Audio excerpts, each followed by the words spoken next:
रात के 11:30 बज चुके थे। निखिल रोज की तरह अपने लैपटॉप में गेम खेल रहा था। 2-4 ज़ॉम्बीज को मारे बिना निखिल को नींद नहीं आती। कमरे की सभी लाइट्स बंद थी। लैपटॉप की चलती हुई स्क्रीन से ही कमरे में थोड़ी रोशनी सी थी। यहाँ निखिल के साथ उसका रूममेट और जिगरी दोस्त देव भी था, जो सोया हुआ था। देव आज ऑफिस में रिजाइन देकर आया था। देव एक एड एजेंसी में कॉपीराइटर है। वो क्लाइंट्स के ब्रीफ पर एड लिखता है। देव को अपना काम पसंद है, लेकिन पिछले कुछ महीनों में उसके लिखे सभी एड्स या तो क्लाइंट या फिर देव की बॉस तारा ने रिजेक्ट कर दिए। देव को समझ नहीं आ रहा था कि उसके साथ हो क्या रहा है, लेकिन आज सुबह जो ऑफिस में हुआ वो भी देव की सोच और समझ से परे ही था। तारा ने देव को अपने कैबिन में बुलाया था। जब वो कैबिन में पहुंचा तो तारा ने उसे बैठने के लिए कहा। फिर करीब आकर वो धीरे से बोली, देव, मेरे सीने पर एक बोझ है जिसे आज मैं बिना किसी डर के उतार देना चाहती हूँ। तारा ने जो कहा वो देव के जरा भी पल्ले नहीं पड़ा। वो झिझकते हुए बोला, मैं कुछ समझा नहीं। जो बात है आप साफ कहिए ना। ये सुनते ही तारा ने अपने कैबिन में यहां वहां नजर दौड़ाई और देव के हाथ में एक कागज का टुकड़ा रख दिया। देव ने कागज का वो टुकड़ा खोल कर देखा। उस पर लिखा था, वो आवाज चाहती है कि तुम ये शहर छोड़ दो। देव को वो कागज देकर तारा ने राहत की सांस ली और अपनी कुर्सी पर आकर बैठ गई। देव ने कागज पर लिखे मैसेज को फिर से पढ़ा और तारा को हैरानी से देखते हुए बोला, ये सब क्या है? ये कौन सी आवाजें हैं जो चाहती है कि मैं शहर छोड़ दूं? इस पर तारा ने कहा, मुझे नहीं पता वो कौन है। वो कोई इंसान नहीं है, बस एक आवाज है, बस एक आवाज। तारा ने घबराते हुए कहा। तारा की बात सुनकर देव कुछ देर तक खामोश रहा, फिर अचानक ही मुस्कुराने लगा। तुम मुस्कुरा क्यों रहे हो? तारा ने हैरानी से पूछा। तभी देव ने कागज का वो टुकड़ा टेबल पर रखते हुए कहा, आप मेरे साथ प्रैंक कर रही हैं ना? कल मेरा जन्मदिन है, इसलिए आज आप मेरे साथ ये प्रैंक कर रही हैं, है ना? जैसे लास्ट ईयर आपने विवेक के बर्थडे पर किया था। खुद भूत बनकर उसे डरा दिया था आपने, और आज इस कागज पर ये सब लिखकर मुझे डराना चाहती हैं। लेकिन मैं डरने वाला नहीं हूं। मैं बहुत स्ट्रांग हूं। मैं किसी से नहीं डरता। देव, मैं कोई प्रैंक नहीं कर रही। I am serious. तारा ने एकदम सीरियस टोन में कहा। फिर वो आगे बोली, ये सब कुछ महीनों पहले ही शुरू हुआ था।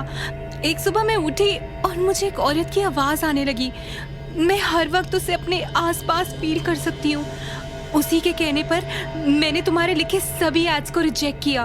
वो चाहती है कि तुम यहाँ से चले जाओ।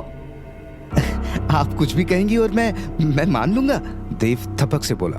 तभी तारा ने गुस्से में कहा, तुम्हें मानना पड़ेगा। सुना तुमने? मानना पड़ेगा तुम्हें। इतना कहकर तारा ने खुद को शांत किया और फिर भर आए गले से बोली, उसने मुझे धमकी दी है देव। वो मेरी बेटी को। कहते हुए तारा की आंखों में आंसू उतर आए थे। आपने मुझे ये सब पहले क्यों नहीं बताया? देव ने पूछा। मुझे समझ नहीं आ रहा था कि ये सब तुमसे कैसे कहूँ। ये बात ही इतनी अजीब है कि कोई भी इस पर यकीन नहीं करेगा, लेकिन मैं सच कह रही हूँ देव, मेरा यकीन करो। तारा की ये हालत देखकर देव को उस पर यकीन आ गया था, लेकिन उसे समझ नहीं आया कि ये कौन औरत है जो चाहती है कि वो ये शहर छोड़ दे, और क्यों।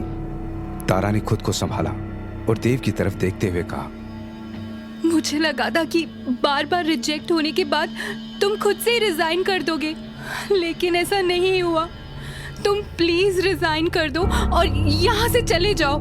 अगर आज तुम नहीं गए ना तो वो आवाज, वो औरत, वो जो भी है, वो मेरी बेटी को वो कुछ भी कर सकती है देव। देव ने तारा पर यकीन कर लिया था।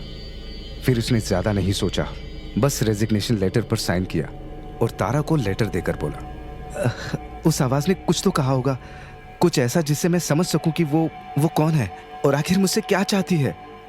तारा ने अपने दिमाग पर जोर डाला और याद करने की कोशिश करने लगी, लेकिन उसे ऐसा कुछ भी याद नहीं आया जो देव के मतलब का हो। कुछ देर बाद बिना कुछ कहे देव उठा और कैबिन से जाने लगा। तभी तारा को कुछ याद आया और वो झट से बोली, देव, याद आया, उसने उसने एक बार कहा था कि तुम्हारी हवेली को तुम्हारा इंतजार है। हवेली को? हवेली? लेकिन मेरी तो कोई हवेली नहीं है, देव ने हैरानी से कहा था। इधर अंधेरे कमरे में निखिल अभी भी ज़ोंबीज पर अटैक कर रहा था और देव सोया हुआ था, लेकिन चैन से नहीं। उसके माथे से पसीना टपक रहा था और चेहरे पर बेचैनी थी। लग रहा था जैसे वो कोई डरावना ख्वाब देख रहा है। फिर अचानक ही कुछ अजीब सा हुआ। जो चादर देव ने ओढ़ रखी थी वो खुद ब खुद खिंचने लगी। वहां कोई था जो चादर खींच रहा था। गेम खेलते हुए निखिल को भी लगा जैसे कमरे में कोई खड़ा है। निखिल ने फौरन देव के पलंग की तरफ देखा, लेकिन वहां कोई नहीं था। निखिल ने राहत की सांस ली और फिर से अपने गेम में लग गया। फिर कुछ देर बाद एक और अजीब सी चीज हुई। देव के पैरों पर पड़ी हुई चादर अचानक से हवा में लहरने लगी। तभी देव की आंखें खुल गई और वो उठकर बैठ गया। चादर सीधे आकर देव के ऊपर गिरी। निखिल को फिर लगा कि कमरे में कुछ तो है। उसने फौरन लाइट्स ऑन कर दी। जैसे ही कमरे में रोशनी हुई, निखिल जोर से चीखा, भूत भूत बचाओ भूत। निखिल की चीखें सुनकर देव ने चादर हटाई और तेज आवाज में बोला, अरे मैं हूं देव। देव को देखकर निखिल की जान में जान आई। उसने खुद को संभाला और फिर मुस्कुराते हुए बोला, ओह तू है। मुझे लगा कोई भूत भाई साहब है, लेकिन तू अभी तो सोया हुआ था ना, फिर अचानक से ऐसे उठकर। अपनी बात को पूरी करने से पहले ही निखिल रुक गया। वो देव के पास आकर बैठा और उसके कंधे पर हाथ रखकर बोला, फिर से वही बुरा ख्वाब देखा? हाँ यार, फिर से वही ख्वाब, वही हवेली, वही लोग, वही मौत का तांडव। यार पता नहीं ये ख्वाब कब मेरा पीछा छोड़ेगा। अगर तेरा ख्वाब किसी दिन सच हो गया तो? देख, मैं ऐसा नहीं कह रहा। वो दादी कहा करती थी कि बार बार आने वाले ख्वाब सच होते हैं, निखिल ने कहा। यह सुनकर देव हर बात की तरह चिढ़ते हुए बोला, ये तू बार बार ये क्यों बोलता है? मैं इन सब चीजों में नहीं मानता। ये बस एक बुरा ख्वाब है और कुछ नहीं। अच्छा ठीक है, ये बस एक बुरा ख्वाब है, लेकिन आज जो ऑफिस में हुआ, तेरी बॉस तारा ने आज तुझसे जो भी कहा उस आवाज के बारे में, उसका क्या? तारा झूठ तो नहीं बोल रही थी ना?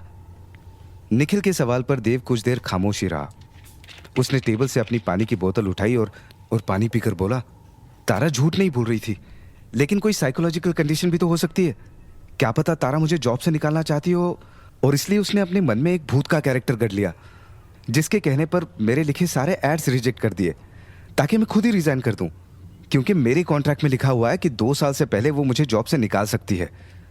और देख मैंने आज खुद ही रिजाइन किया। तो तू कह रहा है कि तारा को साइकोलॉजिकल इशू है, पर वो हवेली वाली बात, वो उसने क्यों कही? तेरी तो कोई हवेली नहीं है, लेकिन तुझे बार बार एक हवेली का सपना जरूर आता है। तारा को तेरे इस सपने के बारे में नहीं पता, फिर उसने हवेली का जिक्र क्यों किया? देव के हाथ से पानी की बोतल लेते हुए निखिल ने पूछा। निखिल ने जो कहा वो सुनकर देव का सर ही घूम गया। उसे याद आया कि कुछ वक्त पहले ही अपने इस सपने के बारे में उसने तारा को बताया था। मतलब तारा ने आज ऑफिस में जो भी कहा वो सब झूठ था और उसने प्लान बनाकर मुझे जॉब से निकाला है, देव ने मन ही मन खुद से कहा। जब देव ने निखिल को यह बताया कि उसे भी यकीन आ गया कि तारा ने एक झूठी कहानी बनाकर देव को जॉब से निकाला है। देव दुखी भी था और उसे तारा पर गुस्सा भी आ रहा था, लेकिन कुछ ही देर में उसने खुद को समझा लिया कि जो हुआ सही हुआ। वैसे भी देव पिछले कुछ वक्त से लंबी छुट्टी पर जाने की सोच रहा था। अब वो बिना किसी परेशानी के ऐसा कर सकता था। रात के 12 बजने में अभी 10 मिनट बाकी थे। देव वापस लेट गया और निखिल से बोला, अच्छा सुन, अगर अंजलि केक लेकर आए तो मुझे जगा देना। जो हुकुम बर्थडे बॉय। निखिल ने कमरे की लाइट्स ऑफ करते हुए कहा और फिर से ज़ॉम्बीज पर अटैक करने लगा। देव ने भी आंखें बंद कर ली, लेकिन अगले ही पल उसने हैरानी से आंखें खोली और गौर से कमरे की छत को देखने लगा। देव को अपनी आंखों पर यकीन नहीं हुआ। कमरे की छत पर एक साया था, एक औरत का साया।